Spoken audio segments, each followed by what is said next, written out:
Welcome to Simplified UPSC by PPP, where we listen, learn, and grow together.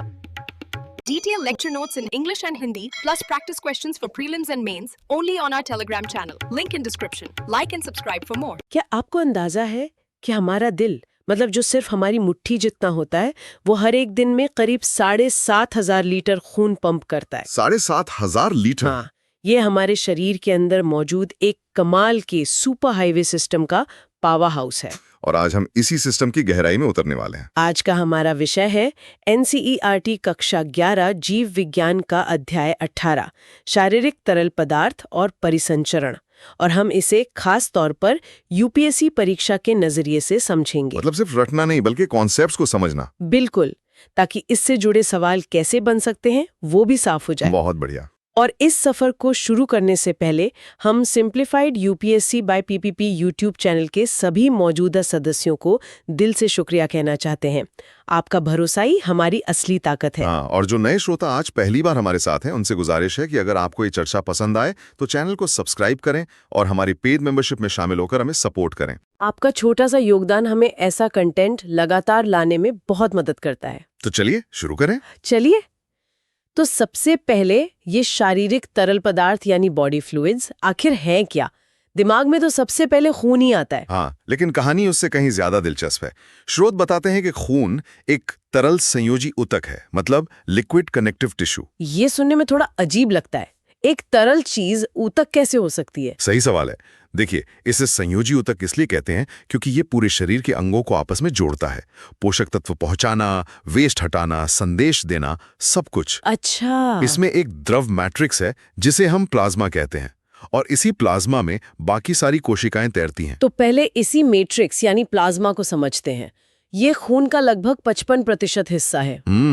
और इस 55% में भी 90 से 92% तो सिर्फ पानी ही है। बस पानी? हाँ, लेकिन असली खेल बाकी के 8 से 10% में है।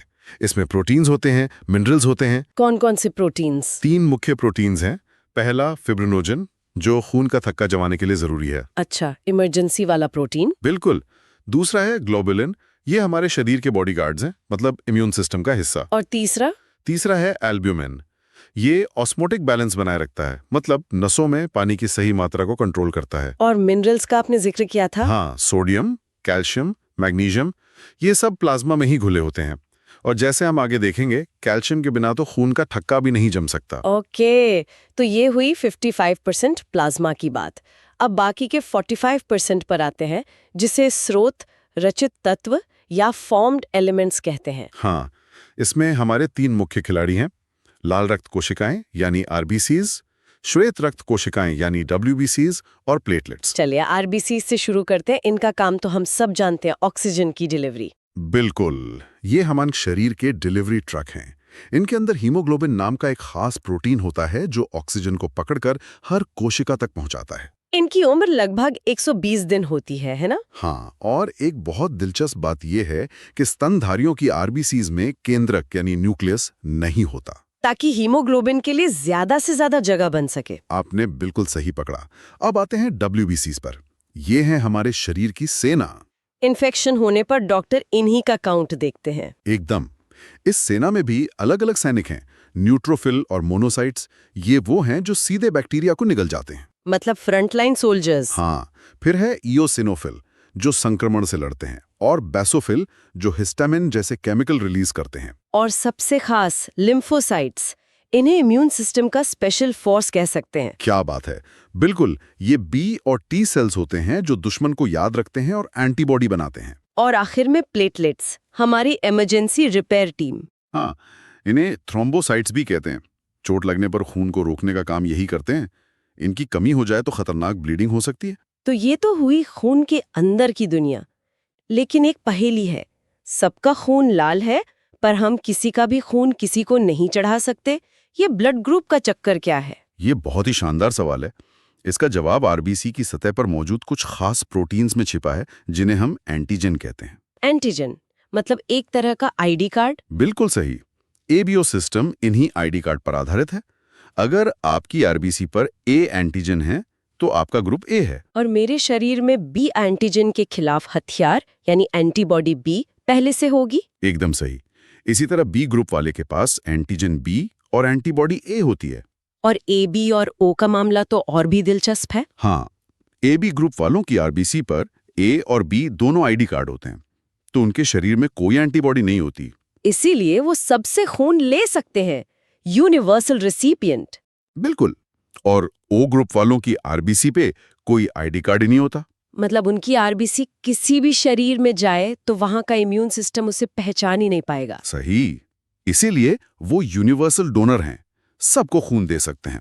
एबीओ के अलावा एक आरएच फैक्टर भी तो होता है, पॉजिटिव और नेगेटिव। हाँ, ये एक और आईडी कार्ड है, आरएच एंटीजन। अगर ये है तो आप आरएच पॉजिटिव, नहीं है तो आरएच नेगेटिव। और ये गर्भावस्था के दौरान बहुत जरूरी हो जाता है। बहुत ज्यादा। अगर माँ आरएच नेगेटिव हो और गर्भ में बच्चा आरएच पॉजिटिव हो तो दिक्कत हो सकती है। पहली गर्भावस्था में नहीं, लेकिन डिलीवरी के समय बच्चे का कुछ खून माँ के खून में मिल सकता है। इससे माँ का शरीर आरएच एंटीजन के खिलाफ एंटीबॉडी बना लेता है और ये एंटीबॉडी अगली गर्भावस्था में समस्या पैदा करती हैं। अगर अगला बच्चा भी आरएच पॉजिटिव हुआ तो माँ की एंटीबॉडी बच्चे की आरबीसीज पर हमला कर सकती हैं। यह जानलेवा भी हो सकता है। इसका कोई इलाज है? हाँ, सौभाग्य से है।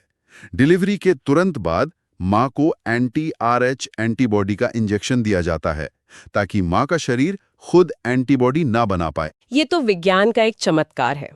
अच्छा, अब बात करते हैं शरीर की अपनी रिपेयर मैकेनिज्म की। चोट लगने पर खून बहना अपने आप कैसे रुकता है? ये एक चेन रिएक्शन की तरह है। जैसे ही कोई नस कटती है, प्लेटलेट्स वहां चिपककर कुछ केमिकल छोड़ते हैं। और वो केमिकल्स क्या करते हैं? वो सब मिलकर थ्रोम्बोकाइनेज नाम के एक एंजाइम को सक्रिय करते हैं। ओके। ये एंजाइम प्लाज्मा में मौजूद प्रोथ्रोम्बिन को थ्रोम्बिन में बदलता है और इस काम के लिए कैल्शियम आयन बहुत जरूरी हैं। तो यहाँ कैल्शियम की भूमिका सिर्फ हड्डियों तक नहीं है? बिल्कुल नहीं। अब ये सक्रिय थ्रोम्बिन फाइब्रिनोजन नाम के प्रोटीन को फाइब्रिन के धागों में बदल देता है। और ये धागे एक जाल बना लेते हैं जिसमें आरबीसीज फंस जाती हैं और एक मजबूत थक्का बन जाता है। कमाल है। अच्छा, इस पूरी प्रक्रिया में विटामिन के की भी कोई भूमिका है? बहुत अच्छा सवाल। हाँ, विटामिन के लिवर में प्रोथ्रोम्बिन बनाने के लिए जरूरी है। इसके बिना ये प्रक्रिया शुरू ही नहीं हो पाएगी। तो ये तो हुई खून की कहानी, लेकिन इन सबको शरीर में घुमाने के लिए एक अविश्वसनीय ट्रांसपोर्ट नेटवर्क और एक पंप चाहिए। सही कहा। और यहीं हमारे दिल और रक्त वाहिकाओं की भूमिका शुरू होती है। हमारे पास एक बंद परिसंचरण तंत्र है। मतलब खून हमेशा एक बंद नेटवर्क में बहता है। Correct. और इस नेटवर्क का केंद्र है हमारा दिल। 4 कमरों वाला एक मस्कुलर पंप। ऊपर के 2 कमरे अलिंद और नीचे के 2 बड़े और मजबूत कमरे निलय। निलय की दीवारें ज्यादा मोटी क्यों होती हैं? क्योंकि उन्हें ज्यादा जोर लगाना पड़ता है। दाएं निलय को खून फेफड़ों तक भेजना है, पर बाएं निलय को तो पूरे शरीर तक, पैर के अंगूठे तक। बिल्कुल। इसलिए उसकी दीवार सबसे मोटी और मजबूत होती है। और इन कमरों के बीच वाल्व्स भी होते हैं ताकि खून वापस ना जाए। हाँ, ये एक तरफा दरवाजों की तरह है। दाएं हिस्से में ट्राइकस्पिड वाल्व और बाएं हिस्से में बाइकस्पिड या मिट्रल वाल्व। और हमारा दिल अपने आप धड़कता है, उसे दिमाग से लगातार कमांड की जरूरत नहीं होती। ये कैसे? क्योंकि हृदय स्व उत्तेजक होता है, उसके पास अपना बिजली बनाने का सिस्टम है। दाएं अलिंद में एक छोटा सा हिस्सा होता है साइनोएट्रियल नोड या SAN। यही हमारे दिल का पेसमेकर है। एकदम सही। ये हर मिनट 70-75 बार एक छोटा सा बिजली का करंट पैदा करता है जो धड़कन की लय तय करता है। तो जब हम कहते हैं दिल धड़क रहा है, तो असल में ये पूरा इलेक्ट्रिकल और मैकेनिकल इवेंट हो रहा होता है। हाँ, इसी को कार्डियक साइकिल कहते हैं। ये लगभग 0.8 सेकंड में पूरी हो जाती है। 0.8 सेकंड। और इसमें होता क्या है? इसकी शुरुआत होती है जॉइंट डायस्टोल से। चारों कमरे आराम कर रहे होते हैं। डायस्टोल मतलब आराम और सिस्टोल मतलब सिकुड़ना। बिल्कुल। जॉइंट डायस्टोल के बाद SAN करंट पैदा करता है और अलिंद सिस्टोल होता है।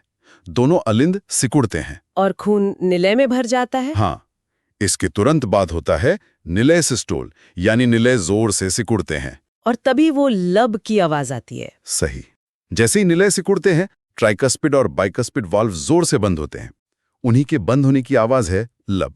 और फिर खून शरीर में जाता है। हाँ, जब निलय का दबाव बढ़ता है तो अर्धचंद्रवाल खुल जाते हैं और खून तेजी से शरीर और फेफड़ों में चला जाता है। और दब की आवाज? खून पंप करने के बाद निलय आराम करते हैं, यानी निलय डायस्टोल में जाते हैं। तब अर्धचंद्रवाल फट से बंद हो जाते हैं। इनके बंद होने की आवाज है डब। और यही साइकिल बार बार दोहराई जाती है। हर मिनट लगभग 72 बार। और हर मिनट हमारा दिल करीब 5 लीटर खून पंप कर देता है। यानी हमारे शरीर का लगभग पूरा खून। हाँ, हर एक मिनट में। स्रोत में दोहरे परिसंचरण या डबल सर्कुलेशन का भी जिक्र है। इसका क्या मतलब है? इसका सीधा सा मतलब है कि शरीर का एक पूरा चक्कर लगाने के लिए खून को दिल से 2 बार गुजरना पड़ता है। 2 बार? कैसे? पहला सर्किट है फुफ्फुसीय परिसंचरण, दिल से फेफड़ों तक और वापस दिल तक। यहाँ खून ऑक्सीजन लेने जाता है। और दूसरा? दूसरा है प्रणालीगत परिसंचरण, दिल से पूरे शरीर तक और वापस दिल तक। यहाँ खून ऑक्सीजन देने जाता है। और इसका सबसे बड़ा फायदा क्या है? सबसे बड़ा फायदा यह है कि ऑक्सीजन वाला और बिना ऑक्सीजन वाला खून कभी आपस में मिलता नहीं है। और यही चीज हमें यानी स्तनधारियों और पक्षियों को गर्म खून वाला बनाती है ना? आपने बिल्कुल सही निष्कर्ष निकाला। क्योंकि खून अलग अलग रहता है, हमारी कोशिकाओं को भरपूर ऑक्सीजन मिलती है, जिससे हम बहुत ज्यादा ऊर्जा पैदा कर सकते हैं। इतनी ऊर्जा कि हम अपने शरीर का तापमान खुद कंट्रोल कर पाते हैं। बिल्कुल, ये एक बहुत बड़ा इवोल्यूशनरी एडवांटेज है। तो आज हमने शरीर के इस सुपर हाईवे सिस्टम की एक शानदार यात्रा की, खून की बूंद से लेकर दिल की इंजीनियरिंग तक। बिल्कुल, और ये सब एक दूसरे से इतनी खूबसूरती से जुड़ा हुआ है। पेसमेकर से लेकर कार्डियक साइकिल के 0.8 सेकंड तक सब कुछ एक लय में काम करता है। यहाँ श्रोताओं के लिए एक विचार छोड़कर जाते हैं। हमने आज खून के सुपर हाईवे की बात की, पर हर हाईवे के साथ साथ कुछ सर्विस लेन्स भी तो होती हैं। हमारे शरीर में यही सर्विस लेन है, लसीका तंत्र या लिम्फेटिक सिस्टम। तो अगली बार जब आप इस बारे में पढ़ें तो ये जरूर सोचिएगा कि वो कौन से जरूरी काम है जो ये साइड वाला सिस्टम करता है, जो हमारा मेन ब्लड सर्कुलेशन नहीं कर सकता। बहुत दिलचस्प सवाल है।